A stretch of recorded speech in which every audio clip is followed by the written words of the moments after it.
Big boss Malayalam season 7 എപ്പിസോഡിൽ അനീഷ് ക്യാപ്റ്റനായതുകൊണ്ട് തന്നെ kitchen ടീമിനോട് എതിർത്ത് സംസാരിക്കുന്നുണ്ടായിരുന്നു ഫുഡിനെ കുറിച്ച്. അനീഷ് പറയുന്നത് എന്താണെന്ന് വെച്ചാൽ, ഫുഡ് ഉണ്ടാക്കുവാണെങ്കിൽ എല്ലാവർക്കും ഒരുപോലുള്ള ഫുഡ് ഉണ്ടാക്കി കൊടുക്കുക, അല്ലാതെ ഓരോരുത്തർക്കും സ്പെഷ്യൽ ഫുഡ് ഉണ്ടാക്കാനാണ് ഇവിടെ ഞാൻ സമ്മതിക്കുന്നില്ല. ഞാൻ ക്യാപ്റ്റനായിട്ടോ അല്ലെങ്കിൽ മത്സരാർത്ഥിയായിട്ടോ ഇവിടെ ഉള്ളിടത്തോളം കാലം ഞാൻ അതിനെ സമ്മതിക്കത്തില്ല.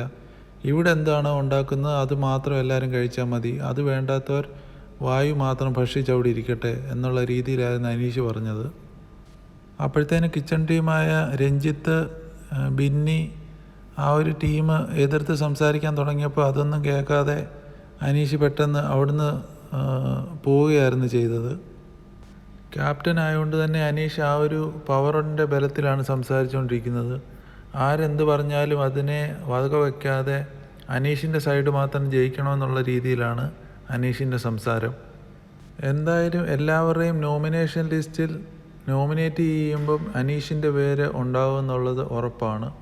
ബിഗ് ബോസ് ഹൗസിൽ എന്തെങ്കിലും ചെറിയൊരു കാര്യം സംഭവിച്ചാൽ മതി, അത് എല്ലാവരും കേൾപ്പിച്ച് ഊതി പെരുപ്പിച്ച് വലിയ ഒരു രീതിയിൽ സംസാരിക്കുന്ന ഒരു ടൈപ്പാണ് അനീഷ്.